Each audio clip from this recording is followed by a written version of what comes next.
जी अस्सलाम वालेकुम कैफे। आज के लेक्चर का आगाज करते हैं। Lecture number 57।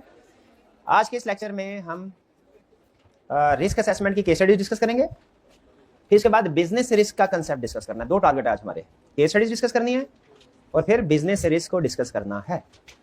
सबसे पहले प्रीवियस लेक्चर में से कोई क्वेश्चन पूछना चाहते हो तो पूछ लीजिए। शाबाश।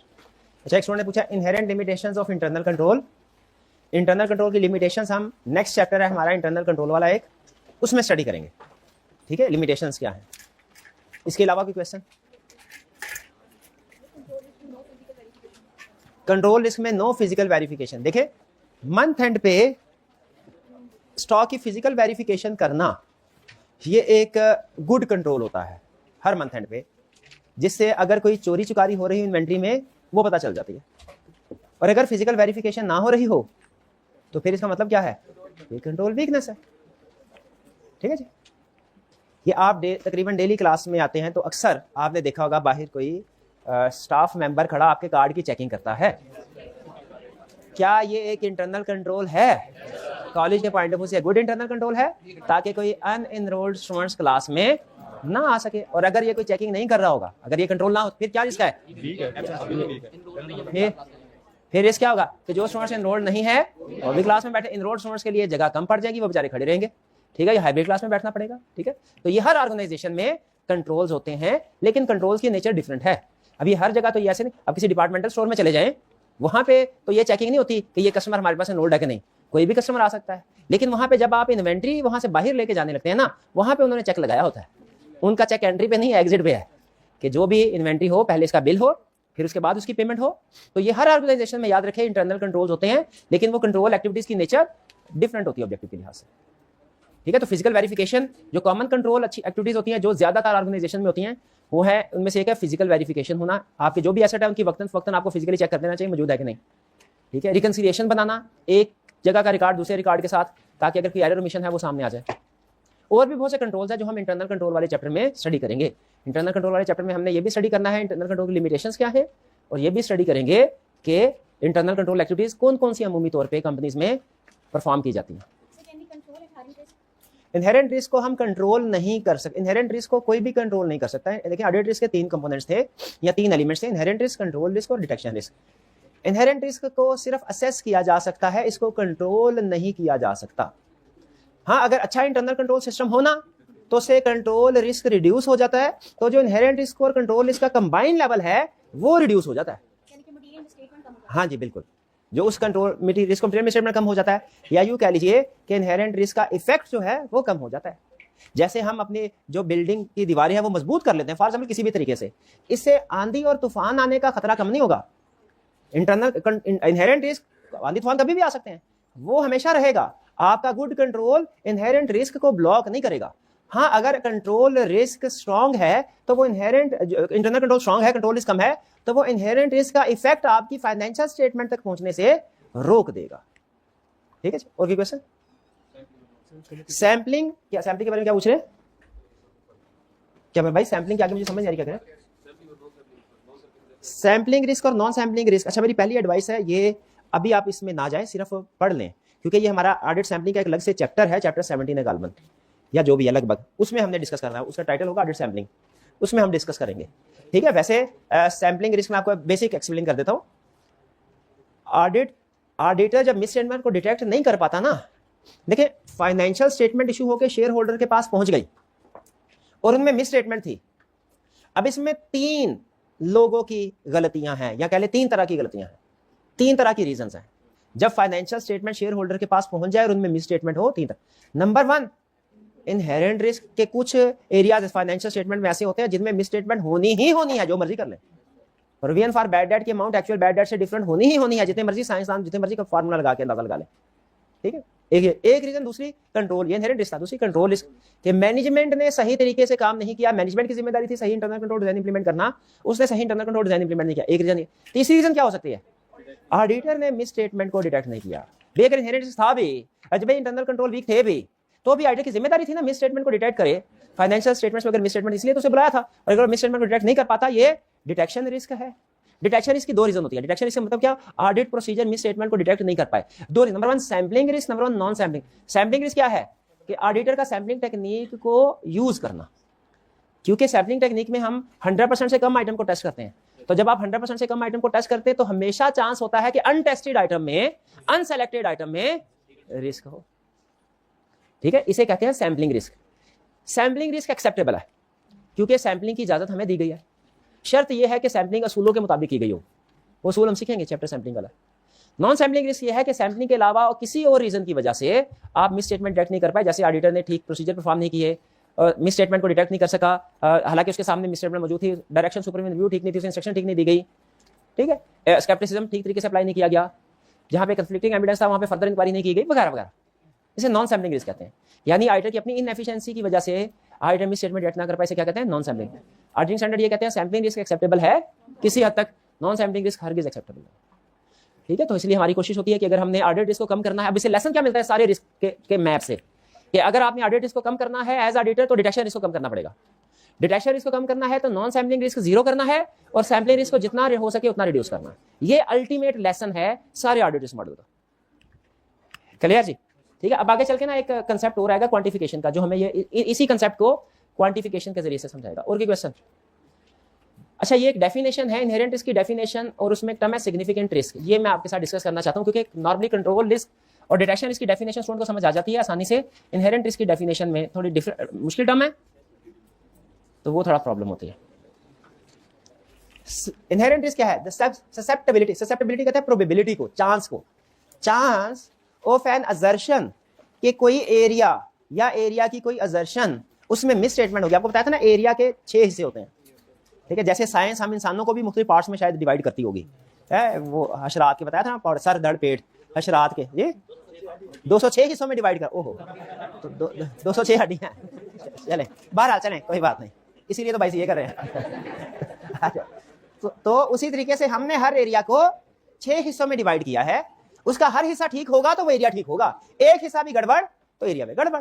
ऐसा ही है, उन हिस्सों को कहते हैं असर्शंस। कहते हैं susceptibility of an assertion to a misstatement, ये चांस कि कोई एरिया या उसकी कोई असर्शन, समझ आ रहा है, एरिया या उसका कोई हिस्सा उसमें मिस स्टेटमेंट होगी। दैट कुड बी मटेरियल, और वो मटेरियल हो सकती है। चांस के किसी एरिया में मिस स्टेटमेंट होगी और वो मटेरियल हो सकती है, इंडिविजुअल या एग्रीगेट। ये इसको फोकस करने की जरूरत नहीं, ऑलरेडी हम डिस्कस कर चुके हैं कि मिस स्टेटमेंट इंडिविजुअल भी हो सकती है, एग्रीगेट, इसमें कोई नया कंसेप्ट नहीं है। Before consideration of any related control, इसका मतलब क्या है कि इंटरनल कंट्रोल को कंसीडर करने से पहले, क्योंकि आपको पता है इंटरनल कंट्रोल को कंसीडर करने के बाद तो वो risk of material miss statement बन जाता है, वो तो कम होगा ही होगा, वो तो कम होगा ही होगा। ठीक है, अब हम अगर फर्ज कीजिए कल की बात ले लें, हम लाइब्रेरी में बैठे हों और बाहर से आवाजें आ रही हो, हम कहें कैसी सुहानी आवाजें आ रही हैं, तेज हवाएं चल रही हैं, क्योंकि हम बिल्डिंग के अंदर बैठे हैं, कि मजबूत बिल्डिंग के अंदर बैठे हैं। भाई असल में अगर आपने सिचुएशन को असेस करना है तो बिल्डिंग से बाहर निकल के देखें, बिल्डिंग को कंसीडर किए बगैर देखें। अब बाहर खुली हवा में देखें, जाए उधर, कुछ पता चला कौन सी चीज उड़ के सर पे आ जाए, वो कल उड़ती भी रही है। तो इनहेरेंट रिस्क क्या है? इंटरनल कंट्रोल जो बिल्डिंग वाला है, इसके अंदर वाला इनहेरेंट रिस्क है कि इसके अंदर आंधी तूफान का कितना इंपैक्ट आएगा, या इससे बाहर वाला इनहेरेंट रिस्क है। जब इंटरनल कंट्रोल को कंसीडर करके अंदर आप देखेंगे तो अगर इंटरनल कंट्रोल स्ट्रांग है तो इनहेरेंट रिस्क हाई भी हो, कंट्रोल रिस्क कम है, तो जो कंबाइंड लेवल आप तक इफेक्ट पहुंचेगा उसका वो तो कम होगा, वो रिस्क मटेरियल मिस स्टेटमेंट है। तो इसलिए इनहेरेंट रिस्क में उसने कहा इनहेरेंट रिस्क को before consideration of related controls को कंसीडर करने से पहले वाला जो रिस्क है ना, वो है इनहेरेंट रिस्क। क्योंकि इसको अगर आफ्टर कंसीडरेशन ऑफ कर लूं ना, सारी डेफिनेशन सेम रहने दो, बिफोर को आफ्टर कर दूं ना, तो ये risk of material miss statement बन जाएगा, ये इनहेरेंट रिस्क नहीं रहेगा। भाई समझ रहे हैं? अच्छा, ये तो चले आपको समझ आ गया कि किसी एरिया में मिस स्टेटमेंट का। अब ये before consideration of internal control है, तो इसका मतलब है ये किस वजह से इंटरनल, इसका मतलब है वो हमें डेफिनेशन बता रहा है इनहेरेंट रिस्क इंटरनल कंट्रोल की वजह से नहीं है, इंटरनल कंट्रोल का इसमें इंपैक्ट नहीं है, तो फिर ये किस वजह से है? नेचर की वजह से। बाकी क्या रीजन रह जाती है? नेचर, सर्कमस्टेंसेस, ट्रांजैक्शंस, इवेंट्स, उनकी वजह से। ठीक है जी, अब बता रहा है एक्सप्लेन कर। इनहेरेंट रिस्क ऊपर उसने बता दिया इनहेरेंट रिस्क कंट्रोल्स की वजह से नहीं है, बिफोर कंसीडरेशन के बगैर है। बिफोर कह लिया, विदाउट कंसीडरेशन, वो भी विदाउट भी बात का बोला जाता है, विदाउट कंसीडरेशन ऑफ कंट्रोल। ऊपर कह रहा है इसकी वजह से नहीं है कंट्रोल, फिर नीचे क्या बता रहा है किसकी वजह से है? नेचर ऑफ आइटम्स की वजह से, नेचर ऑफ इंडस्ट्री की वजह से। ठीक है, जैसे कुछ आइटम्स, क्या सिंपल क्वेश्चन, क्या कुछ फाइनेंशियल स्टेटमेंट के इंटरनल कंट्रोल को साइड में रखने, क्या कुछ आइटम्स में उनकी नेचर की वजह से गलतियों का चांस ज्यादा होता है दूसरी आइटम की निस्बत? तो वो किस वजह से इनहेरेंट। इसी तरह कुछ इंडस्ट्री में रिस्क ज्यादा होता है दूसरी इंडस्ट्री की वजह से, बैंकिंग इंडस्ट्री में रिस्क ज्यादा है टेक्सटाइल इंडस्ट्री की निस्बत। ठीक है, वो तो वो इनहेरेंट रिस्क। अच्छा, अब इसमें जो अहम चीज इसके ऊपर फोकस करना चाहता हूं वो है inherent risk. Auditor in assessing inherent risk auditor consider likelihood and magnitude of miss statement, ये वैसे सिर्फ इनहेरेंट ऑडिट में चूंकि हम पढ़ रहे हैं तो इसलिए ये, वरना पूरी दुनिया में जो रिस्क असेसमेंट होती है ना बिजनेस में, ऑडिट इसके अलावा भी जो बिजनेस रिस्क असेसमेंट भी होती है, ठीक है, उसका भी असूल यही होता है कि रिस्क को असेस करना है आपने, उसमें दो चीजें असेस करते हैं।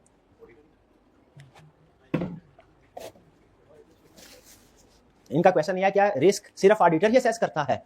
इसका जवाब है नहीं, रिस्क हर प्रोफेशनल असेस करता है। आप भी तो रिस्क असेस करते हैं यार, इस चैप्टर के कितना आने का कितना चांस है, ठीक है, और इसमें क्वेश्चन कितने नंबर का आता होता है, ये ज्यादा है, इसके ऊपर ज्यादा मेहनत कर, अपने लेवल पे अपने ऑब्जेक्टिव के मुताबिक आप भी रिस्क असेसमेंट करते हैं। हम भी अपने एंड पे रिस्क असेसमेंट कर रहे हैं। इस सेशन में 2 ही हैं, उसकी वजह से 2 हफ्ते तो गए, तो अब हमें क्या मुहर्रम में तो क्या करना चाहिए, एक कंट्रोल हमने ये लगाया कि 1 हफ्ता पहले सेशन स्टार्ट कर लिया, फिर एक कंट्रोल बाजू का जो न्यूमेरिकल के टीचर्स होते हैं उनका सब्जेक्ट थोड़ा लेंथी होता है, वो कभी कभी एक्स्ट्रा क्लासेस कर लिया करते हैं, तो ये क्या है, ये रिस्क असेसमेंट हर पर्सन कर रहा था, लेकिन हम जो अपनी किताब में ऑडिट सब्जेक्ट में पढ़ेंगे वो 2 लोगों के पॉइंट ऑफ व्यू से पढ़ेंगे। नंबर 1 ऑडिटर के पॉइंट ऑफ व्यू से उसे कहते हैं ऑडिट रिस्क, नंबर 2 बिजनेसमैन के पॉइंट ऑफ व्यू से उसे कहते हैं बिजनेस रिस्क। तो रिस्क कोई भी अगर करे तो बेसिकली एक ब्लॉक बनता है, ये 4 हिस्सों का ब्लॉक होता है, वो ज्यादा डिटेल में बताना नहीं चाहता। आपने देखना है इसमें लाइकलीहुड एंड मैग्नीट्यूड। लाइकलीहुड का मतलब है कि उस रिस्क जिसको हम कह रहे हैं रिस्क, उस नेगेटिव इवेंट के अकर होने का चांस कितना है, चांस कितना है, और मैग्नीट्यूड अगर वो अकर हो गया तो उसका इफेक्ट कितना होगा। फर्ज कीजिए मैं आपको ये कहता हूं कि जी चैप्टर 1 इसमें से क्वेश्चन आने का चांस कम है, और अगर क्वेश्चन आ गया 2-3 नंबर का क्वेश्चन होगा, बताइए इसमें लाइकलीहुड भी कम है, मैग्नीट्यूड भी कम है, क्या आपको सिर्फ एक इंफॉर्मेशन कंसीडर करके फैसला करना चाहिए कितनी तैयारी करनी है, कि कितना आने का चांस है, या कि दोनों इंफॉर्मेशन? चलिए आगे चलते हैं। एक चैप्टर है इंटरनल कंट्रोल, उसमें लाइकलीहुड कम है, क्वेश्चन आने का चांस कम है, लेकिन अगर क्वेश्चन आ गया तो वो 10-12 नंबर का होगा, इससे कम का नहीं होगा। अब बताइए, दोनों इंफॉर्मेशन होनी चाहिए ना, अब आप फैसला करेंगे तैयारी करने के लिए, ठीक है। अच्छा एक और क्वेश्चन, एक और कंसेप्ट, भाई ये जो चैप्टर 16-17 है ना, जैसे फॉर एग्जांपल चैप्टर 16 है या 15 है, इसमें आने का चांस तो ये तकरीबन कंफर्म क्वेश्चन आएगा, लेकिन आएगा 3-4 नंबर का, लाइकलीहुड कम है, मैग्नीट्यूड ज्यादा है, सॉरी लाइकलीहुड हाई है, मैग्नीट्यूड कम है, शाबाश। और अगर मैं आपसे कहूं कि जो चैप्टर है 11 और ये 10 और 11 ये रिस्क असेसमेंट और सब्सटेंटिव प्रोसीजर और कोड ऑफ एथिक्स कंफर्म है, क्वेश्चन आएगा लाइकली, और क्वेश्चन आएगा हर चैप्टर में से 10-12 नंबर का क्वेश्चन आएगा, लाइकलीहुड भी है। तो बताइए आपने जो इसके बाद अपनी अप्रोच डिसाइड करनी है, आखिरी चीज उसमें मुझे बताइए, आपने सिर्फ लाइकलीहुड को कंसीडर करना है, मैग्नीट्यूड को, या दोनों को? दोनों को, ठीक है। तो ये एक मैट्रिक्स बनता है, लो लो लो हाई, हाई लो और हाई हाई, उसके मुताबिक हम अप्रोच डिसाइड करते हैं क्या करनी है। अच्छा आप आगे लेकिन मुझे ये बताइए, क्या कुछ रिस्क इनहेरेंट रिस्क में सारी चीजें डिसाइड करते हैं, सारे रिस्क होते हैं? मैं सारे इनहेरेंट रिस्क, लो लो भी इनहेरेंट रिस्क है, लो हाई भी इनहेरेंट रिस्क, हाई लो भी इनहेरेंट रिस्क, हाई हाई भी इनहेरेंट है, तो inherent risk. Okay, inherent risk की जब तरतीब लगाएंगे तो ये इनमें सबसे ज्यादा हाई वाले इनहेरेंट रिस्क कौन से हैं? जैसे मैं आपसे कहूं अगर ये एक स्पेक्ट्रम है, स्पेक्ट्रम का मतलब रेंज है, तो इस स्पेक्ट्रम के अंदर हाईएस्ट या जो most upper class of risk है वो कौन से वाले हैं? हाई हाई वाले। तो इनहेरेंट रिस्क में से वो वाले इनहेरेंट रिस्क जो अपर स्पेक्ट्रम से रिलेट करते हैं, या आसान अल्फाज में 10% टॉप के जो इनहेरेंट रिस्क होते हैं, इनहेरेंट रिस्क में जो 10% सबसे ज्यादा वाले रिस्क होते हैं उन्हें हम सिग्निफिकेंट रिस्क कहते हैं। देखिए सिग्निफिकेंट रिस्क की डेफिनेशन में भी बहुत कम उबेश यही कंसेप्ट यूज करेगा। देखिए सिग्निफिकेंट क्या है रिस्क, पहले कह रहे हैं आर्टिफिशियल असेस, आर्टिफिशियल ने जो रिस्क आइडेंटिफाई करता है ना, वो देखते हैं में से कौन से सिग्निफिकेंट रिस्क है। वो सिग्निफिकेंट रिस्क की डेफिनेशन क्या बता रहा है?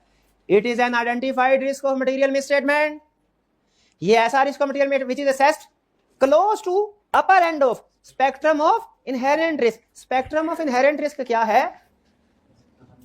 ये सारा ये समझ लीजिए, सारा इसमें ये बकेट है, इसके अंदर इनहेरेंट रिस्क है, लेवल ऑफ इनहेरेंट रिस्क।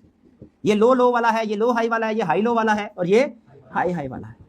तो कह रहे हैं ये सारे इनहेरेंट रिस्क, इनमें से जो ये सारा स्पेक्ट्रम है, स्पेक्ट्रम ऑफ इनहेरेंट रिस्क, इनमें से जो हाईएस्ट वाले के क्लोज है ना, ये वाले इनहेरेंट रिस्क, इनको हम क्या कहते हैं? Significant risk. Significant risk. और ये किस वजह से डिसाइड होते हैं? लाइकलीहुड ऑफ मिसस्टेटमेंट और मैग्नीट्यूड ऑफ मिसस्टेटमेंट। ठीक है कि मिसस्टेटमेंट अगर होगी कि नहीं, और अगर होगी तो उसका इफेक्ट क्या होगा। बाज़ औक़ात जिंदगी में कुछ रिस्क ऐसे होते हैं जिनमें लाइकलीहुड ऑफ अकरेंस बहुत कम है, लेकिन मैग्नीट्यूड बहुत ज्यादा। जैसे एक जगह में एग्जांपल पढ़ा था, एग्जांपल उसने दी रोड क्रॉस करना, बिजी रोड क्रॉस करना। लाइकलीहुड कम है, मतलब बहुत कम ऐसा होता है कि एक्सीडेंट हो। यहाँ पे मेरा हजारों लोग रोज ये वाली सड़क क्रॉस करते होंगे। अब ठीक है, साल कोई हादसा नहीं होता, लेकिन अगर कोई हादसा हो जाए तो उसका मैग्नीट्यूड, इसीलिए हमें तैयार करनी चाहिए कि नहीं, कि हम कहें हजारों स्टूडेंट्स या हजारों लोग जो है वो रोज रोड क्रॉस करते हैं, हम भी बगैर देखे वाले रोड क्रॉस करते हैं, कौन सा एक्सीडेंट होता है? नहीं नहीं नहीं, ठीक है, मैग्नीट्यूड उसका, लाइक्लीहुड कम है, मैग्नीट्यूड ज्यादा है। तो हमने जो अपनी अप्रोच डिसाइड करनी है, अपने प्रोसीजर डिसाइड करने हैं, उसमें दोनों चीजों को कंसीडर करना चाहिए। एग्रीड? अच्छा, इसमें मुझे ये बताइए, इस सिग्निफिकेंट रिस्क की डेफिनेशन में इनहेरेंट रिस्क को से रिलेट कर रहा है, ये आपको पता चल गया, लाइक्लीहुड से भी मैग्नीट्यूड से भी ये टर्म उससे उधर यूज किया है, लेकिन इस डेफिनेशन में इनहेरेंट रिस्क की तरह है ही नहीं। इस डेफिनेशन के अंदर इनहेरेंट रिस्क का लफ्ज ढूंढ के दिखाएं, किधर लिखा हुआ है? हाँ बस इनहेरेंट, लेकिन यहाँ पे ये लिखा हुआ है it is identified risk of material misstatement, ये इसके अंदर भी लिखा हुआ है इनहेरेंट रिस्क, ठीक है, ये भी इनहेरेंट है, क्योंकि इनहेरेंट रिस्क की बाद में रिस्क ऑफ मटेरियल मिसस्टेटमेंट बनता है। भाई क्लियर? इसमें कोई प्रॉब्लम? चलिए, अब हमने कुछ क्वेश्चंस आपको होम असाइनमेंट में दिए थे। अच्छा, इसमें ना ज्यादातर वो रिप्रोडक्शन का क्वेश्चन ही पूछता है, तो आपको इतना परेशान होने की जरूरत नहीं, जितना एक्सप्लेन मैंने किया, अगर फर्स्ट कीजिए उतना समझ नहीं भी आता, लेकिन डेफिनेशन समझ आ गई, उसको याद करने के काबिल हो गए ना आप, काम नहीं मर गया। असल स्किल क्या? Risk assessment. रिस्क असेसमेंट, पहले मुझे ये बताइए, क्या ये आपने रेशोज या परसेंटेजेस कल घर जाके पढ़े? ये समझ आ रही है आपको कि ये क्या है? चलिए एक दफा इसको पढ़ लें, नहीं भी बड़ा पढ़ लें, ये काम आएंगी आपके। ये क्वेश्चन समझ आ गया आपको कैसे किया हमने? ये रिस्क असेसमेंट थ्रू फैक्ट्स का, अब रिस्क असेसमेंट थ्रू फिगर्स का क्वेश्चन करते हैं। ये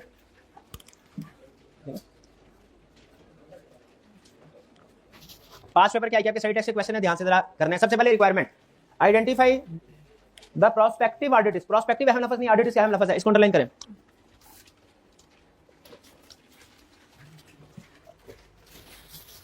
Which the auditor should identify the prospective audit risk which the auditor should consider while planning an audit। ठीक है। अच्छा, हाइब्रिड क्लास में मुझे बताइए, अगर ये व्यू ठीक नजर आ रहा है तो मुझे बताइए ओके, या कि इसका जूम करने की है जरूरत?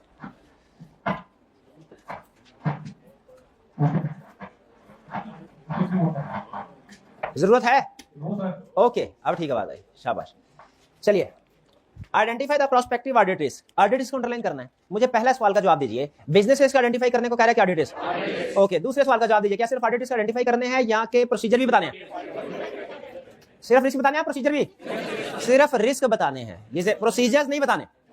प्रोसीजर्स हरगिज नहीं बताने। मार्क्स 50 भी होंगे ना, प्रोसीजर नहीं बताने। याद रखें, मार्क्स ज्यादा और रूल होता है रेलिवेंट इन्फॉर्मेशन को हमने एक्सपेंड करना है, इररिलेवेंट इन्फॉर्मेशन इंक्लूड नहीं करनी। मार्क्स ज्यादा है तो रिस्क को ही मजीद बढ़ाएं, नया रिस्क लेके आए और नया प्रोसीजर नहीं बताने, क्योंकि रिक्वायरमेंट के अंदर प्रोसीजर नहीं है। While auditor should consider while planning the audit, हमें पता है रिस्क असेसमेंट होती है प्लानिंग स्टेज पे है, रिस्क असेसमेंट होती है प्लानिंग स्टेज पे है। कह रहा है in the planning phase of the audit of dynamic limited for the year ended 30 June 2012 you have calculated the following ratio from the management accounts of the company for the 8 months ended 29 February. Management accounts कौन से हैं? जो management ने बनाए हों, unaudited accounts को भी कहते हैं मैनेजमेंट अकाउंट। और ये ड्राफ्ट, और ये ड्राफ्ट भी है और इंटरम भी है, ठीक है, इंटरम भी है। 8 मंथ्स क्या है ना। अच्छा, पहली चीज, रिस्क असेसमेंट थ्रू फैक्ट्स है, risk assessment through figures. Risk assessment through figures याद रखें दो तरह की होती है। नंबर 1 आपको अमाउंट्स दे देता है, नंबर 2 आपको परसेंटेज रेशियो देता है।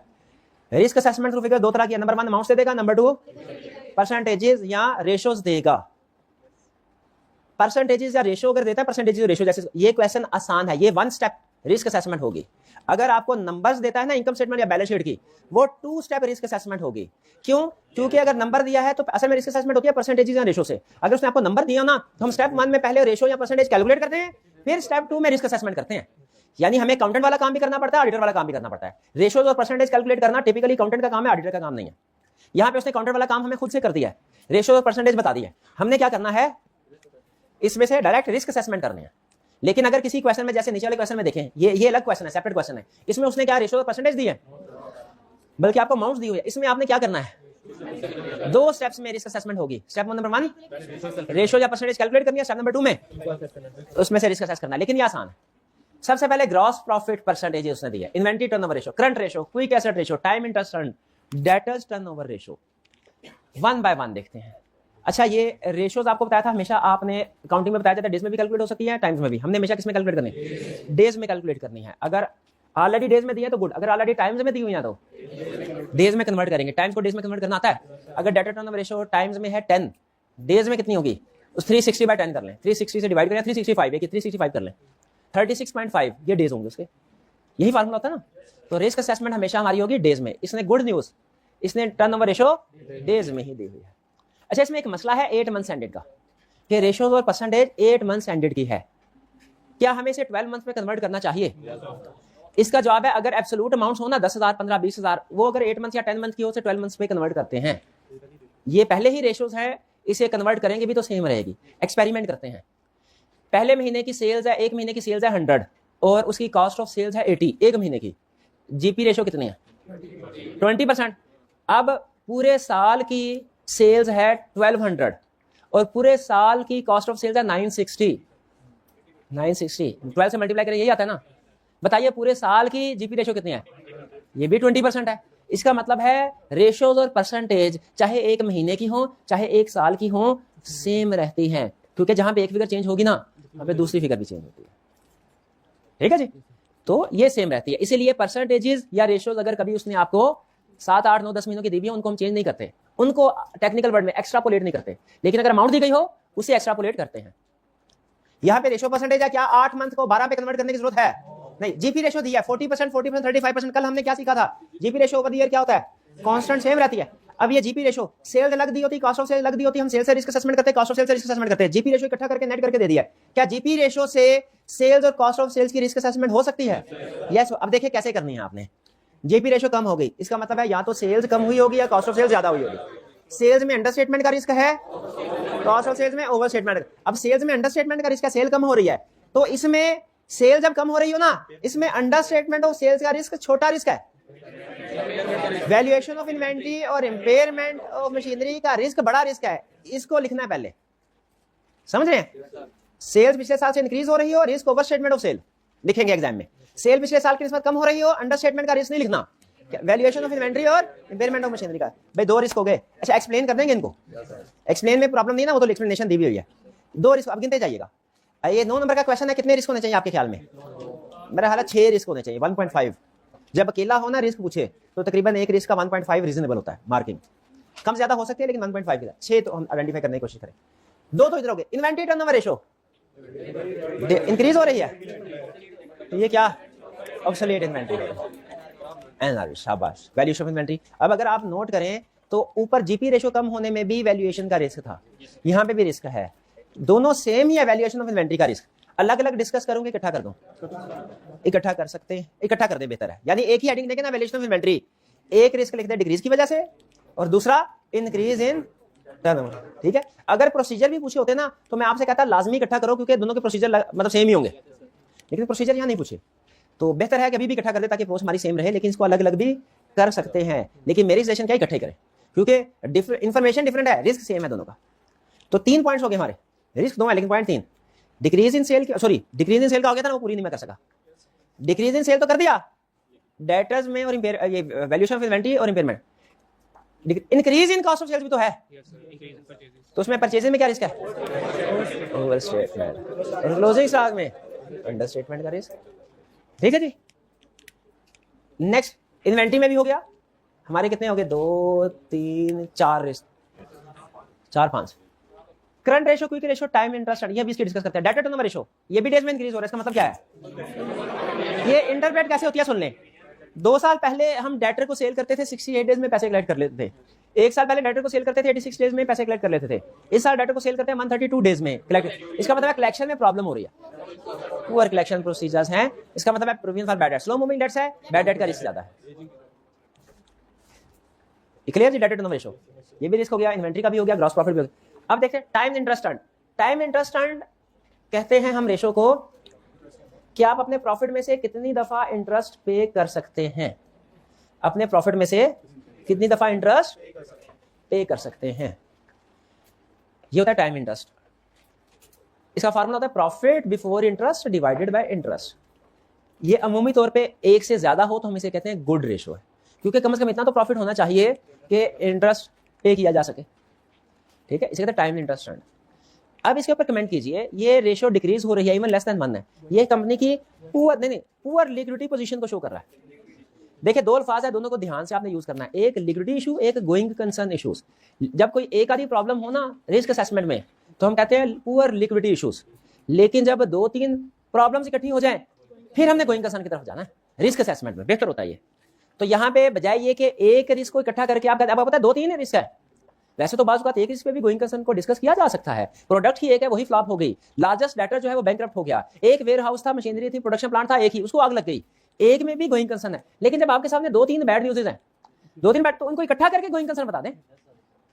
तो यहाँ पे current ratio, quick asset ratio और टाइम एंड इंटरेस्ट, अगर आप देखें ये सारी रेशो, इनको लिक्विडिटी रेशो बोलते हैं, ये कम हो रही है, तो इन सबको इकट्ठा करके आप कहेंगे ये डाउन हो रही है, पुअर हो रही है रेशो, लिक्विडिटी, इसका मतलब कम गोइंग कंसर्न का रिस्क है। इन सबको आप इकट्ठा करके भी डिस्कस कर सकते हैं, या अलग अलग करके कहते हैं लिक्विडिटी इशू, इसमें भी लिक्विडिटी इशू, इसमें भी लिक्विडिटी इशू, और एंड पे गोइंग कंसर्न इश्यूज की हेडिंग लिख देते हैं because there is going concern issue because most of the ratios are adverse. कुछ को समझ आया? इसमें आपके लिए जो इजी रिस्क थे वो थे इन्वेंट्री और डेटर, जो थोड़े से मॉडरेट रिस्क थे वो था ग्रॉस प्रॉफिट, इसमें सेल्स, और जो शायद थोड़ा सा आपके लिए मुश्किल हुआ होगा वो करंट रेशो, क्विक एसेट और टाइम इंटरेस्ट। लेकिन ये तीनों रेशोज, इनका बेसिकली किसी इंडिविजुअल एरिया पे, ये ग्रुप है ना, इंडिविजुअल एरिया पे इफेक्ट नहीं है, ये कलेक्टिवली कंपनी की लिक्विडिटी पोजीशन या गोइंग कंसर्न स्टेटस को इंडिकेट कर रहे हो। क्लियर जी? कोई प्रॉब्लम? जी जी पूछिए, क्या क्वेश्चन है?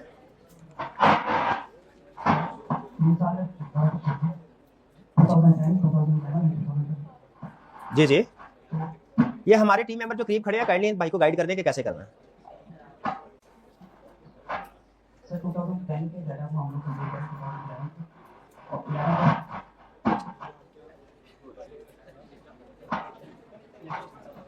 जी, ये पास कीजिएगा। जी भाई पूछिए। जी जी भाई, ठीक है, ठीक है। तो सर हम 11 का जो डाटा है 12 मंथ है, इसको 8 मंथ में कन्वर्ट करके और 12 के 8 मंथ के साथ कंप्लीट करके सॉल्व करेंगे। जी भाई, इनका क्वेश्चन ये है कि 11 और 12 का डाटा ईयरली डाटा है, ये 8 मंथ का डाटा है, क्या हमें इसको 12 मंथ में कन्वर्ट करना चाहिए या इसको 8 मंथ में कन्वर्ट करना चाहिए? नहीं भाई, ये स्टार्ट में मैंने इसका सवाल का जवाब दिया है कि ये नहीं करना। ओके, कोई बात नहीं, मैं दोबारा बता। रेशोज और परसेंटेजेस अगर 1 महीने की हो या 1 साल की हो वो सेम रहती हैं। रेशोज या परसेंटेजेस 1 महीने की हो या 1 साल की हो वो सेम रहती है मेरे भाई, ठीक है मेरे भाई? तो इसलिए ये आर इसको कन्वर्ट कर भी लेंगे ना तो ये वो सेम रहेंगी। अमाउंट्स को हम कन्वर्ट करते हैं, रेशो और परसेंटेज को नहीं, अमाउंट्स को। चलिए नेक्स्ट क्वेश्चन है हमारा 11। नेक्स्ट क्वेश्चन में again requirement, as part of your risk assessment procedure for Zack company identify and provide a possible explanation for unusual changes in the income statement. ये possible explanation बताइए unusual changes. Unusual changes से क्या मुराद है? कि जो risky situation है, यानी जिनमें सिग्निफिकेंट इंक्रीज या डिक्रीज है। अच्छा, ये क्वेश्चन हमारे पिछले क्वेश्चन से सिमिलर कैसे है? उसमें भी अमाउंट नंबर थे, इसमें भी नंबर्स हैं, और डिफरेंट कैसे हैं? इसमें रेशो थी, इसमें अमाउंट्स है। कह रहा है Zack company sells garden sheds and furniture from 15 retail outlets, sales are made to individuals with income being in the form of cash and debit card. Cash के जरिए से भी अमाउंट आती है, डेबिट कार्ड के जरिए से भी लोग पेमेंट करते हैं। All item purchase are delivered to the customer using Zack's own delivery vans. Most sets are too big for individual to transport in their own motor vehicles. ठीक है जी, कस्टमर क्या कह रहा है? All item delivered to customer, Zack जो है उसका अपना डिलीवरी वैन्स है और उनके जरिए से वो डिलीवरी भी देता है। लेकिन बात कस्टमर्स क्या करते हैं, हाँ, कस्टमर खुद अपनी मोटर व्हीकल के ऊपर नहीं लेके जा सकते, उसके लिए ज़ैक का अपना भी डिलीवरी सिस्टम मौजूद है। The director of Zack indicate that the company has had a difficult year but are pleased to present some acceptable results to the member. उसने कहा ये डिफिकल्ट ईयर था। अच्छा मुझे बताइए, क्या हमें सिर्फ अमाउंट्स में से रिस्क असेसमेंट करनी चाहिए या कि अगर कोई उसने इन्फॉर्मेशन दी है उसको भी साथ मिलाना चाहिए? अब ये डिफिकल्ट ईयर कौन सा होता है, किस साल को डिफिकल्ट ईयर बोला जाता है? जिसमें सेल्स कम होती है। तो इनकम स्टेटमेंट उसने 2 फाइनेंशियल ईयर का, पिछले साल का भी और इस साल जब डिफिकल्ट ईयर है। पिछला साल 6364 सेल है, इस साल रेवेन्यू 7। क्या सिग्निफिकेंट इंक्रीज है? अब कितने परसेंट सिग्निफिकेंट है? ये प्रैक्टिस में मुमकी तौर पे हम 5% से ज्यादा इंक्रीज होता है उसको सिग्निफिकेंट मानते हैं, लेकिन एग्जाम क्वेश्चन में बाज़ औक़ात 3-4% अगर हमें बड़े रिस्क ना मिल रहे हो तो हम 3-4% को भी कह देते हैं सिग्निफिकेंट है। अमूमी तौर पे 5% से ज्यादा अगर चेंज हो इसे कहते हैं सिग्निफिकेंट। तो बताइए क्या ये रेवेन्यू इंक्रीज हो रहा है, ये सिग्निफिकेंट है? बिल्कुल है। पहला रिस्क कौन सा हो गया?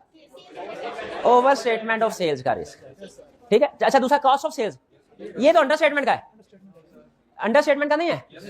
कैसे पता चला अंडर स्टेटमेंट है? हाँ, लेकिन आपने इसे डायरेक्ट असेसमेंट नहीं करनी, आपने हमेशा इसे रिलेट करना है कॉस्ट ऑफ सेल्स के साथ। तो बताइए पिछले साल में कॉस्ट ऑफ सेल का कितने परसेंट थी, इस साल कितने परसेंट है, उससे रिस्क असेसमेंट होगी। बताया ना, जो एक्सपेंस जिससे रिलेट करे उसे रिलेट करके रिस्क असेसमेंट करनी है, बताया था ना। कॉस्ट ऑफ सेल्स किससे रिलेट करता है? तो चाहे आप कॉन्फिडेंट क्यों ना हो, बेहतर है अगर टाइम हो ना तो बेहतर है डायरेक्ट की बजाय रिलेट करके रिस्क असेसमेंट करें जिस एरिया से वो रिलेट होता है।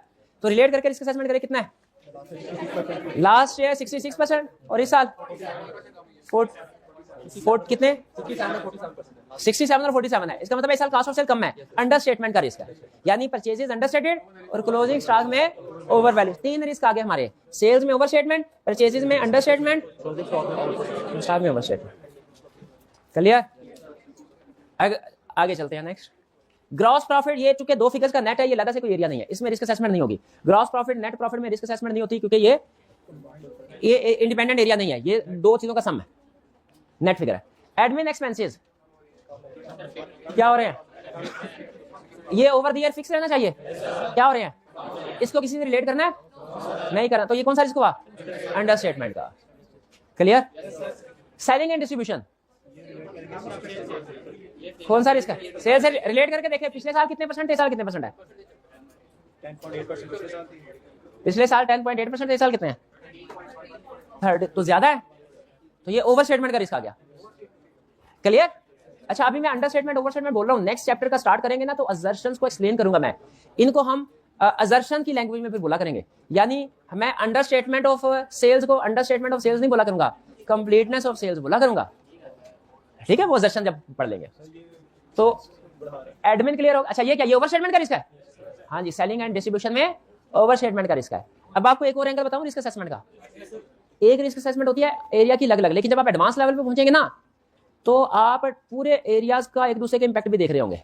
जैसे यहाँ पे अलग अलग देखें, एडमिन में अंडर स्टेटमेंट का रिस्क है, सेलिंग में ओवर स्टेटमेंट का रिस्क है, लेकिन जब कंबाइन करके देखें तो एक और रिस्क सामने आ जाएगा, मिसक्लासिफिकेशन का रिस्क, कि कुछ admin expenses may have been misclassified into selling and distribution. लेकिन अगर आप इस तरह का रिस्क आइडेंटिफाई नहीं भी करते, प्रॉब्लम कोई नहीं, अलग अलग कर ले, यही बहुत है, कैफ लेवल पे अलग अलग भी ठीक है। सेल्स बड़ी हैं और सेलिंग एक्सपेंसेस भी बड़े हैं, ओवर स्टेटमेंट का रिस्क कैसे आ गया, परसेंटेज में देखना है ना। भाईजान इसकी सैलरी 1000 रुपया बढ़े और ये नई गाड़ी ले ले, इससे पूछा जाए नई गाड़ी कहां से ली, ये कि मेरी तो सैलरी इंक्रीज हुई है, तो सही कह रहा है, क्यों सही क्यों नहीं कह रहा, सैलरी इंक्रीज हुई है, कम इंक्रीज हुई है, ये इसीलिए कह रहा हूं रिलेट करके देखें, डायरेक्ट नहीं देखना, उधर बढ़ा तो नीचे भी बढ़ा, कितना बढ़ा ये भी तो देखना है। इंटरेस्ट एक्सपेंस कम है, डिपेंड करता है किस पे, नीचे लोन भी दिया हुआ है, पिछले साल 950 था, ये नेगेटिव फिगर क्या शो कर रही है, ओवरड्राफ्ट, इस साल 250। हाँ, रिस्क क्या है इसमें, इंटरेस्ट एक्सपेंस के गलत कैलकुलेशन का रिस्क है। वो कैसे भाई, पिछले साल ओवरड्राफ्ट था, इंटरेस्ट समझ आता है, इस साल पॉजिटिव बैलेंस है, ओवरड्राफ्ट है ही नहीं, फिर भी इंटरेस्ट, ये किस चीज का इंटरेस्ट है भैया, ये किसका, ये कहां से आया ये इंटरेस्ट, किसने लिखा है ये इंटरेस्ट, क्यों लिखा है इंटरेस्ट, 101 गलत लिखा है इंटरेस्ट, रिस्क है भाई, रिस्क है कि नहीं। लॉन्ग टर्म लोन तो नीचे लिख दे, कमेंट्री में लिख दे कि अगर कोई लॉन्ग टर्म लोन है उसको हम असेस करेंगे, वरना बज़ाहिर लग रहा है कि गलत कैलकुलेशन। और जो भी नया एरिया, ये इन्वेस्टमेंट इनकम नया एरिया है, जो भी नई चीज होती है, नया एरिया होता है, उसमें रिस्क है कि नहीं, बिल्कुल रिस्क है।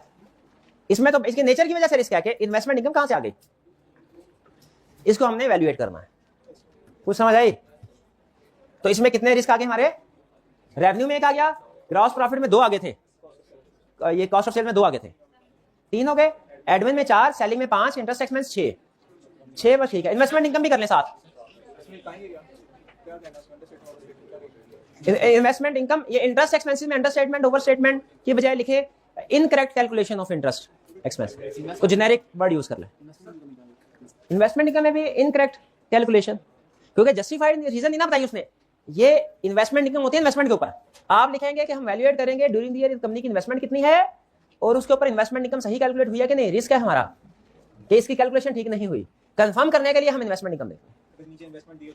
नीचे इन्वेस्टमेंट दी होती तो बिल्कुल रिलेट करते, जैसे आपको कल होम असाइनमेंट में क्वेश्चन मैंने दिया है, याद है, वॉल्यूम 2 का एक ही क्वेश्चन था, वो बहुत अच्छा क्वेश्चन था, वो पढ़ा आपने, प्रोसीजर भी लिखने थे, नहीं आप प्रोसीजर लिख पाए, थोड़े बहुत 30% भी लिख पाए ना, तो अच्छा। चलिए आगे चलते हैं, ये ऐसा करते हैं, ये क्वेश्चन फिर कल करेंगे। अब इसमें एक मिनट है, जरा जल्दी से क्विक डिस्कशन।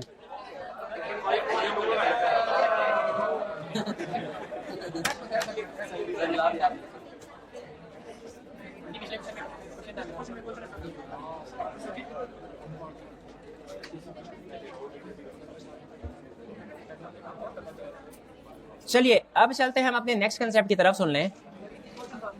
भाई अब बाद में यार रह जाना, पहले पूछ लेते हैं, पहले पूछ लेते हैं, अब कल इस तरह फिर क्वेश्चन चलते रहेंगे मेरा भाई, लेक्चर आगे नहीं चल पाएगा, तो टाइम पे पूछ लिया करें। हाँ मेरी मर्जी से, ये पहले तुम लोग की मर्जी, जवाब नहीं देता रहा, मेरी मर्जी। ऑब्टेनिंग अंडरस्टैंडिंग ऑफ एंटिटी क्या कह रहा है, रिस्क असेसमेंट कैसे करनी है, चैप्टर सारा रिस्क असेसमेंट का चल रहा है ना, रिस्क असेसमेंट कैसे, अंडरस्टैंडिंग ऑफ एंटिटी से कहता है। रिस्क असेसमेंट प्रोसीजर की डेफिनेशन याद है, risk assessment procedure, procedures to obtain understanding of entity and internal control to assess risk of material misstatement at transaction level and financial statement level. इसका मतलब है risk assessment कैसे होती है, understanding of entity से, understanding of internal control से। Understanding of entity से risk assess होता है inherent business risk, inherent risk. Understanding of internal control से रिस्क असेस होता है कंट्रोल रिस्क। कंट्रोल रिस्क इस चैप्टर में नहीं पढ़ना हमने, वो नेक्स्ट चैप्टर में स्टडी करेंगे। इनहेरेंट रिस्क, बिजनेस रिस्क वगैरह जो है वो हम इस चैप्टर में स्टडी करते हैं।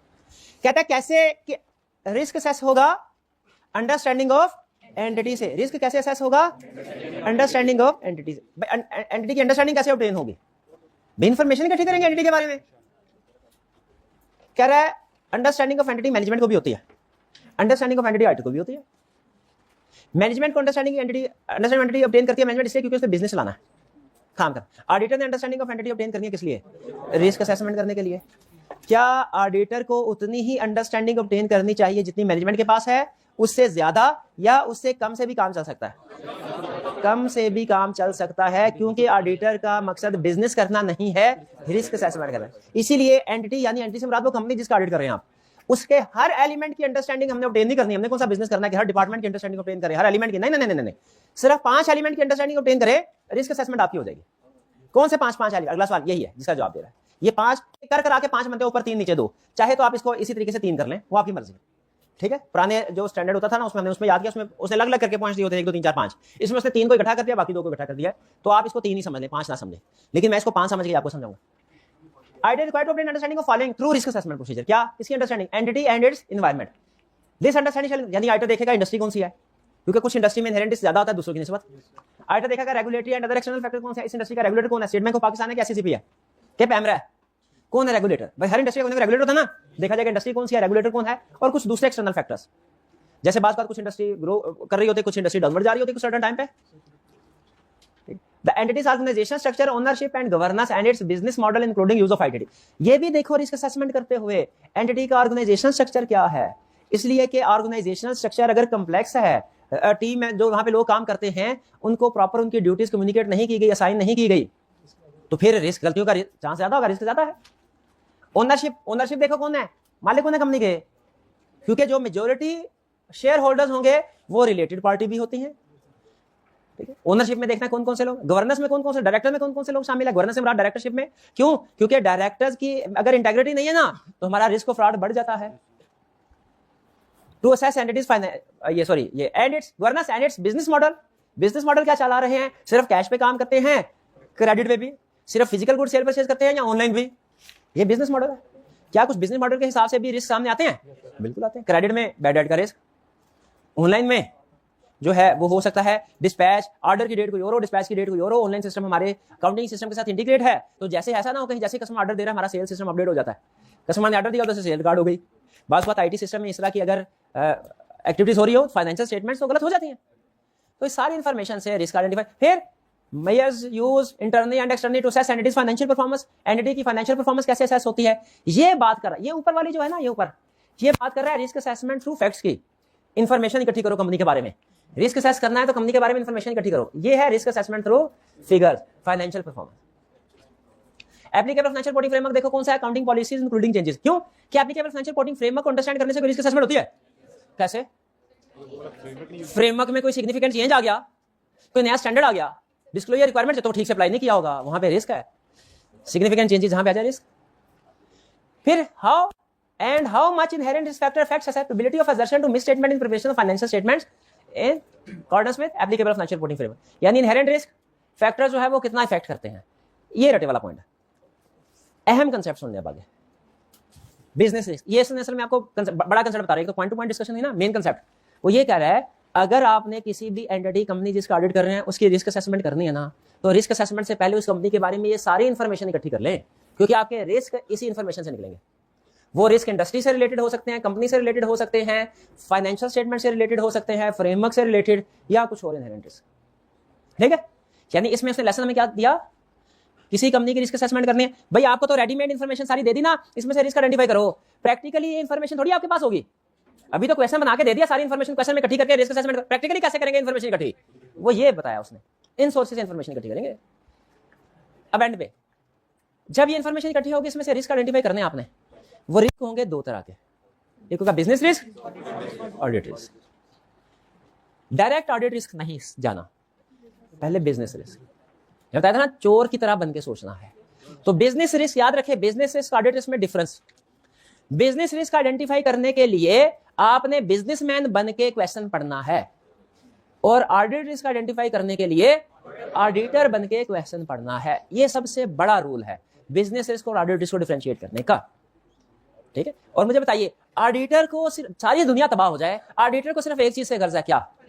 फाइनेंशियल स्टेटमेंट पे क्या इंपैक्ट, उसमें स्टेटमेंट तो नहीं आएगी। बिजनेसमैन से पूछे ना, बिजनेसमैन कहता है फाइनेंशियल स्टेटमेंट की ऐसी की तैसी, मुझे फाइनेंशियल स्टेटमेंट से कोई लेना देना नहीं, मेरे सिर्फ एक चीज, मेरे लिए सबसे अहम चीज क्या है? प्रॉफिट, यानी efficiency and effectiveness of operation. हर वो चीज जो बिजनेस को इफेक्ट करेगी वो बिजनेस रिस्क है, जो ऑपरेशंस को इफेक्ट करेगी, ऑपरेशंस कंपनी के चलने को, बिजनेस रिस्क है। हर वो चीज जिससे एक्सपेंसेस बढ़ते हुए, जिससे इनकम कम होती हुई, बिजनेस रिस्क है। और हर वो रिस्क जिसकी वजह से फाइनेंशियल स्टेटमेंट में किसी भी एरिया में गलती का चांस है, ऑडिट रिस्क है। भाई समझ आ गया आपको? अच्छा, बिजनेस रिस्क का कंसेप्ट ज्यादा कॉम्प्रिहेंसिव है ऑडिट रिस्क का, लेकिन आपके लेवल पे वो आपको कहता है कि बिजनेस रिस्क का मतलब ये नहीं कि आप हर तरह का बिजनेस रिस्क सोचना शुरू हो जाए। आपने वो बिजनेस रिस्क सोचने हैं जो फाइनेंशियल स्टेटमेंट को इफेक्ट करते हैं। अब ये मैं आपको एक चीज बता दूं, जो स्टूडेंट कैफ 6 MFA पढ़ रहे हैं, MFA में भी एक टॉपिक होता है, रिलेट करते हैं ताकि उधर आपको आसानी होगी। उसमें भी फाइनेंशियल रिस्क का एक टॉपिक है, उसमें भी रिस्क की डिफरेंट टाइप्स आइडेंटिफाई करते हैं। वहां पे जो सारा रिस्क हुआ है वो सारे का सारा बिजनेस रिस्क है, सारे का सारा बिजनेस रिस्क है। वो सारा टॉपिक इधर आप अप्लाई कर सकते हैं बिजनेस रिस्क में। ठीक है, लेकिन यहां पे याद रखिए, आपसे वो एक एक्स्ट्रा काम करवा रहा है, कह रहा है बिजनेस रिस्क आइडेंटिफाई कीजिए और इससे रिलेटेड जो ऑडिट रिस्क है वो भी बताइए, इससे रिलेटेड ऑडिट रिस्क है वो भी बताइए। ठीक है, जैसे फर्ज कीजिए न्यू प्रोडक्ट्स लॉन्च की फ्लॉप हो गई, बिजनेस रिस्क है कि नहीं? बिजनेस रिस्क है, साथ में ऑडिट रिस्क भी है। क्या है ऑडिट रिस्क? क्या? अच्छा मुझे जरा सोच के बताइए, क्या बिजनेस रिस्क को एक्सप्लेन करते हुए लफ्ज इन्वेंट्री या फिक्स एसेट्स आपको लिखना चाहिए? क्योंकि बिजनेसमैन को छोटी छोटी चीजों से गर्ज में लिख भी सकते हैं, मतलब हार्ड एंड फास्ट नहीं बता रहा हूं। ऑडिट रिस्क बताते हुए लाजमी लिखना है, बिजनेस रिस्क बताते हुए जरूरी। बिजनेस में आप ये बताएंगे भाई प्रोडक्ट फ्लॉप हो गई है, जितनी भी इन्वेस्टमेंट की थी सारी की सारी डूब गई, ये बिजनेस रिस्क है। न्यू रेगुलेशंस आ गई, तो बिजनेसमैन पता क्या सोचे, यार नई रेगुलेशंस आ गई हैं, अब कंप्लायंस करना मुश्किल है, कोई ना कोई वायलेट हो ही जाएगी, या तो रिश्वत देना पड़ेगी किसी को, या गवर्नमेंट की तरफ से फाइन या पेनल्टी पे करना पड़ेगी। ये बिजनेसमैन ऐसे सोच रहा है। ऑडिटर कैसे सोच रहा होगा? नई पेनल्टी है या कोई रिस्क है, कोई ना कोई वायलेशन की होगी, और प्रोविजन फॉर फाइन या पेनल्टी फाइनेंशियल स्टेटमेंट में रिकॉर्ड नहीं की होगी। चीज एक ही है, सोचने का अंदाज मुख्तलिफ है। सोचने का, एक प्रोजेक्ट चल रहा है, डेवलपमेंट फेज में है, बिजनेसमैन कैसे सोच रहा होगा, यार ये मार्केट में जाके पता नहीं ये सेल होगा सही कि नहीं, कहीं उससे पहले कंपेटिटर कोई और प्रोडक्ट ना लॉन्च कर दे। ये बिजनेस रिस्क ये है कि प्रोडक्ट लॉन्च के फ्लॉप हो सके। ऑडिटर कैसे सोच रहा होगा? डेवलपमेंट कॉस्ट की कैपिटलाइजेशन क्या आईएफआरएस के मुताबिक हो रही है? खुद सोचे, बिजनेसमैन को आईएफआरएस से कोई गर्ज है? वो आईएफआरएस के छोड़ो, उसको दफा कराए, मुझे कहते हैं मेरे प्रोडक्ट कामयाब हो जाए, आईएफआरएस जो मर्जी पूरे होना हो, मुझे कोई टेंशन नहीं है। ये सोच का फर्क है। आपने क्वेश्चन पढ़ते हुए देखिए मैटर एक ही होगा, उसी मैटर को बिजनेस रिस्क में भी लिखना है, उसी को ऑडिट रिस्क में भी लिखना है, सोच का फर्क होगा। ये शुरू में आपको प्रॉब्लम होगी, सर तकरीबन वही चीज इधर लिख रहे हैं, तकरीबन वही चीज उधर लिख रहे हैं, लेकिन आहिस्ता आहिस्ता आपको पता चलेगा कि जब ऑडिट रिस्क में बताते हैं हमारा फोकस फाइनेंशियल स्टेटमेंट पे होता है, एरियाज पे होता है, असर्शंस पे होता है, रिकॉर्डिंग पे होता है कि अमाउंट कम तो नहीं है, अमाउंट ज्यादा तो नहीं है, जबकि बिजनेसमैन का फोकस प्रॉफिटेबिलिटी पे, ऑपरेशंस पे होता है। प्रॉफिटेबिलिटी है या ऑपरेशन? अच्छा मुझे बताइए कि गवर्नमेंट ने बिजली का जो रेट है वो बढ़ा दिया, डबल कर दिया, बिजनेस रिस्क है कि नहीं? और ऑडिट रिस्क इतना नहीं है ज्यादा, क्यों? क्योंकि जितना बिल आया उसने उतना रिकॉर्ड करवा देना। ठीक है, तो ये बिजनेस रिस्क और ऑडिट रिस्क में फर्क क्लियर। अब ये आपके सामने है लिस्ट, ये लिस्ट आई कि आपकी बुक में नहीं मिलेगी आपको। ठीक है, वो पूछ रहा है लेकिन सिखा नहीं रहा, वो पूछते पूछते ही सिखाता है। बिजनेस रिस्क एंड रिलेटेड, अब ये है उसी स्टाइल में जिस स्टाइल में ऑडिट रिस्क है। कि ये वो इंफॉर्मेशन है जो आपको क्वेश्चन में मिलेगी, ये पुरानी बुक में नहीं है, आपके साथ शेयर नहीं लेने की जरूरत नहीं, बताओ, ये आपके साथ शेयर कर दी जाएगी, शेयर कर दीजिए। तो बल्कि मैं सोच रहा हूँ कोई पूरी किताब ही ऑनलाइन अवेलेबल कर देते हैं। नहीं अभी नहीं, अभी फैसला नहीं हुआ, मैं सोच रहा हूँ।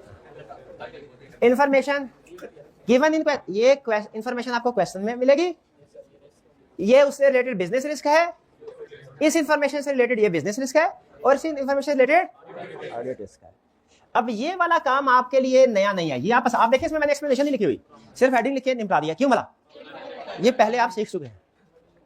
लेकिन बिजनेस रिस्क, अब देखिए सोच कैसे, जैसे वो कह रहा है decline in market demand for a product, फौरन आपके जहन में रिस्क आ गया, क्या, वैल्यूएशन ऑफ इन्वेंटरी, इंपेयरमेंट, ये ऑडिट रिस्क है कि बिजनेस रिस्क है, ये ऑडिट। फाइनेंशियल स्टेटमेंट में बैठ सोच रहे हैं, फाइनेंशियल स्टेटमेंट को सामने रखे सोच रहे हैं, बिजनेसमैन किसको सामने रखे सोच रहा है, प्रॉफिट को, अपने ऑपरेशन, कंपनी के ऑपरेशंस को, कि कंपनी चल रही, सही चल रही है कि नहीं, कंपनी में काम ठीक हो रहा है कि नहीं, वो कैसे सोचेगा, इसको कहते हैं मार्केट रिस्क या competition risk. There may be loss of customer and reduce sales. Businessman ये सोच रहा होगा कि बिजनेसमैन डेटर को सामने रख के सोच रहा होगा, बिजनेसमैन मशीनरी को सामने रख के सोच रहा होगा, ये कि बिजनेसमैन ये सोचेगा भाई मेरा मार्केट शेयर कम हो गया है, मेरी सेल्स कम हो गई, ये बिजनेस रिस्क है। सोच एक ही है, सोचने का अंदाज फर्क है। बारिश हो रही होती है, इवेंट वही है, हम कहते हैं कितना सुहाना मौसम है, उधर किसान बेचारा बैठा जिसकी फसल जो खराब हो रही है वो हो सकता है रो रहा हो, इवेंट एक ही है, इंफॉर्मेशन सेम है, पर्सपेक्टिव डिफरेंट है। ये बिजनेस पर्सपेक्टिव है, वो ऑडिट पर्सपेक्टिव। ये आपको शुरू में इतना क्लियरली डिफरेंशिएट नहीं होगा, ये मैं भी बता रहा हूं, लेकिन 2-3 दफा पढ़ेंगे ना तो फिर ये क्लियर हो जाएगा, दूसरी दफा पढ़ने से ही आपको क्लियर फर्क पता चलना शुरू हो जाएगा। फिर high level of customer credit defaults, credit default ज्यादा हो रहे हैं, एज ऑडिटर आप क्या सोचेंगे कि premium for bad debt record होनी चाहिए। बिजनेसमैन कैसे सोच रहा है, there increase chance of bad debt due to economic downturn और लीनियंट क्रेडिट, वो कह रहा है कि मजीद बैड डेट हो रहे होंगे, वो अपना फाइनेंशियल लॉस गिन रहा है, और अपने फाइनेंशियल लॉस के बारे में सोच रहा है कि हमें ज्यादा फाइनेंशियली नुकसान फेस करना पड़ेगा, फाइनेंशियल लॉस हमारा फ्यूचर में भी ज्यादा होगा। फ्यूचर के लॉस का ऑडिटर को कोई कंसर्न नहीं होता, क्योंकि ऑडिटर पास्ट की फाइनेंशियल स्टेटमेंट को चेक कर रहा है, लेकिन बिजनेसमैन को बिजनेस रिस्क में फ्यूचर का लॉस भी रेलिवेंट होता है उसके लिए। आगे एग्जांपल पढ़ते हैं, non compliance with laws and regulation. Businessman कैसे सोचेगा, भैया पैसे देने पड़ेंगे, there is risk that non compliance में result in fine and penalty. Businessman ये सोचता है मुझे फाइन एंड पेनल्टी पे करना पड़ेगी। ऑडिटर क्या सोच रहा है कि फाइन एंड पेनल्टी की प्रोविजन रिकॉर्ड हुई है कि नहीं है, सोच सेम फाइन एंड पेनल्टी, उसका सोच का फर्क है। ये फर्क ही आपने पहचानना है, फर्क ही पहचानना है। Malfunctioning of product, product सही काम नहीं कर रही, return of defective good, foreign audit इससे जल्दी आप आइडेंटिफाई कर लेंगे क्या है, एनआरवी ऑफ इन्वेंटरी। अब बिजनेसमैन क्या सोच रहा होगा, भैया प्रोडक्ट रेपुटेशन रिस्क है, हमारी मार्केट में रेपुटेशन इफेक्ट होगी, हमें अपनी प्रोडक्ट को वापस कॉल करना पड़ेगा, एक्सपेंसेस एक्स्ट्रा इनकर करके रिपेयर करवानी होगी, ठीक है, ब्रांड इमेज जो है वो भी डिस्टर्ब हो गया। अब ये ब्रांड इमेज का बिजनेसमैन को रिस्क है कि नहीं अपनी रेपुटेशन का, बिजनेस ऑडिट रिस्क है कभी, क्यों नहीं है बोला, क्योंकि वो फाइनेंशियल स्टेटमेंट्स में है ही नहीं गुडविल, उसे सिर्फ इसी से गर्ज है जितनी कोई डिफेक्टिव है उसकी एनआरवी रिकॉर्ड हो जाए। बिजनेसमैन दूर की सोच रहा है, कह रहा है आइंदा के लिए मेरी गुडविल भी खराब हो गई और मुझे सिर्फ एनआरवी नहीं, मुझे अब इसके लिए एडिशनल एक्सपेंसेस भी इंटर करना पड़ेंगे, ठीक है। मे भी वो बिजनेसमैन ये भी सोच रहा हो मजीद आगे, जरूरी नहीं है इतना सोचना कि मैं इसके लिए फाइनेंस कहां से अरेंज करके लाऊंगा, ठीक है। नेक्स्ट और क्या, साइबर सिक्योरिटी ब्रीच। ये अमूमन बैंकिंग सेक्टर में होता है। सीफैप लेवल पे उसने क्वेश्चन भी पूछा था कि बैंक जो है, एक बैंक था क्लाइंट आपका, उसमें आपको पता चला कि अटैकर्स हैकर्स ने हमला किया है और कस्टमर के क्रेडिट कार्ड की इंफॉर्मेशन चोरी कर दी है, बताइए क्या रिस्क है इसमें। तो साइबर सिक्योरिटी ब्रीच हुई, लॉस और threat of companies data and digital assets bye hacker. Businessman के लिए क्या रिस्क है कि टेक्नोलॉजी हमारी अब पुअर है, ये हमें अपग्रेड करनी पड़ेगी, हैकर्स को हो सकता है रैंसम पे करना पड़े, ठीक है, और कहीं ऐसा ना हो रेगुलेटर की तरफ से एक्शन लिया जाए कि क्यों नहीं आपने कस्टमर का डाटा प्रोटेक्ट किया। रेगुलेटर भी एक्शन लेते हैं, State Bank of Pakistan. As auditor आप किस चीज से कंसर्न होंगे, जी बिल्कुल, amounts recorded in financial statement. Amounts recorded पता क्या, क्योंकि हैकर ने अगर, एक तो है प्रोविजन, ये तो आपको समझ आ गई होगी ना, स्टेट बैंक ने पेनल्टी लगाई। एक होता है कि क्या हैकर्स ने डाटा चोरी करके कस्टमर के अकाउंट से पैसे भी ट्रांसफर कर लिया कि नहीं। अगर कस्टमर के अकाउंट से पैसे ट्रांसफर करवा लिए हैकर्स ने, तो फिर इसका मतलब है जो बैलेंस शीट में डिपॉजिट की फिगर आ रही है वो गलत आ रही है, वो देखनी है सही है कि नहीं। क्लियर। अब बिजनेसमैन किस बात पे परेशान हो रहा होगा, मेरा सिस्टम अब इतना अपडेटेड सिस्टम था वो खराब हो गया, वो तो जीरो हो गया, पता चल गया हैकर्स को कि किस तरीके से तोड़ा जा सकता है, इसको अपग्रेड करना पड़ेगा। कस्टमर का मेरे पे एतबार उठ गया, अब कस्टमर दूसरे बैंक में शिफ्ट हो जाएंगे। रैंसमवेयर ये जो इतना मेरे से डिमांड कर रहे हैं, क्या मुझे ये पे करना चाहिए पैसे या नहीं करने चाहिए, ठीक है। लेकिन ऑडिटर को सारी चीज से कोई गर्ज नहीं है, साइबर अटैक होता है ना, हो सकता है बिजनेसमैन बेचारे की जान पे बनी है, वो खुदकुशी करने की सोच रहा होगा, ऑडिटर सुकून से अपने कमरे में चाय का कप सोच रहा होगा यार परवीन को रिकॉर्ड रेगुलेटर की तरफ से ऑर्डर आया कि नहीं, भाई यही होगा ना, ऑडिटर को तो कोई गर्ज नहीं है, वो बेचारा उसका बिजनेस ठप होने का खतरा होता है। ये है बिजनेस रिस्क और ऑडिट। फर्क समझ आ रहा है आपको? पता नहीं मैं सही समझा पा रहा हूं कि नहीं। अच्छा चले फिर आखिरी चीज, exchange rate, foreign currency dealing होती है, ऑडिटर का रिस्क क्या होता है कि आपने उसको अब रिकॉर्ड कर दिया कि नहीं। ऑडिटर का रिस्क बोथ वे में होता है, एक्सचेंज रेट इंप्रूव हो जाए उसमें भी, कम हो जाए उसमें भी, यानी चेंज हो जाए, दोनों सूत्रों में एडजस्टमेंट करनी पड़ेगी। भाई डॉलर 500 का पहुंच जाए फिर भी रिस्क है ऑडिटर के लिए कि अपडेट किया होगा कि नहीं, 100 का हो जाए ऑडिटर के लिए फिर भी रिस्क है। लेकिन बिजनेसमैन अगर एक्सपोर्टर है तो भी उसका सिर्फ वन साइडेड रिस्क है कम होने में, और अगर इंपोर्टर है तो भी बढ़ने में रिस्क है, कम होने में नहीं है। भाई समझ रहे हैं? यानी बिजनेसमैन का रिस्क सिर्फ यह है कि वो एडवर्स मूव ना हो, और ऑडिटर का रिस्क है एनी वे में मूव ना हो, कम हो गया ज्यादा हो गया, दोनों सूत्रों में एडजस्टमेंट रिगार्ड करनी पड़ती है। क्लियर?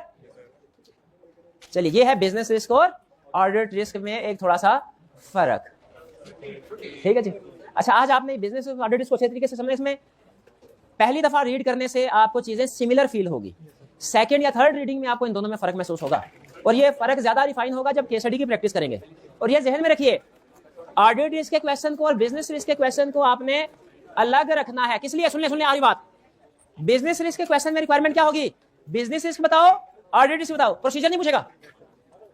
ऑडिट रिस्क वाले क्वेश्चन में ऑडिट रिस्क बताओ, साथ में प्रोसीजर भी पूछ सकता है, प्रोसीजर भी पूछ सकता है। तो आपने रिक्वायरमेंट में खास तौर पे क्या चीजें देखनी है भला? क्वेश्चन की शक्ल और सूरत एक जैसी होगी, बिजनेस रिस्क और ऑडिट रिस्क में बता रहा हूं, रिक्वायरमेंट में पता चलेगा। बिजनेस रिस्क वाले क्वेश्चन में रिक्वायरमेंट क्या होगी, बिजनेस रिस्क बताओ, साथ क्या ऑडिट रिस्क भी बताओ, रिलेटेड ऑडिट रिस्क, और ऑडिट रिस्क वाले क्वेश्चन में ऑडिट रिस्क बताओ और रिलेटेड प्रोसीजर बताओ। तो ये रिक्वायरमेंट्स देख के फिर चलना है। ये कुछ समझ आ रहा है वैसे टॉपिक रिस्क वाला? ये थोड़ा सा टेक्निकल है, मुश्किल है ये, हाँ। लेकिन अगर आप ये ना इंटरेस्टिंग भी है, वो इसलिए कि चीजें ढूंढनी पड़ती है, थोड़ा दिमाग लड़ाना पड़ता है इसमें। ब्रेनस्टॉर्मिंग, रिस्क असेसमेंट और test of control, internal control वाला, ये दो टॉपिक है, इनमें सबसे ज्यादा ब्रेनस्टॉर्मिंग होती है। तो जो रटा इनमें ना होने के बराबर है, रटा नहीं, ठीक है। तो ये जिसका दिमाग चल जाए, जिसको ये पसंद आना शुरू हो जाए, तो सबसे ज्यादा ये टॉपिक पसंद होते हैं, ठीक है। चले बहरहाल बिजनेस रिस्क आज हमने डिस्कस कर लिया, होम असाइनमेंट में भी बिजनेस का क्वेश्चन है, जरूर अटेम्प्ट कीजिएगा। आज का लेक्चर यहाँ खत्म करते हैं, अल्लाह हाफिज।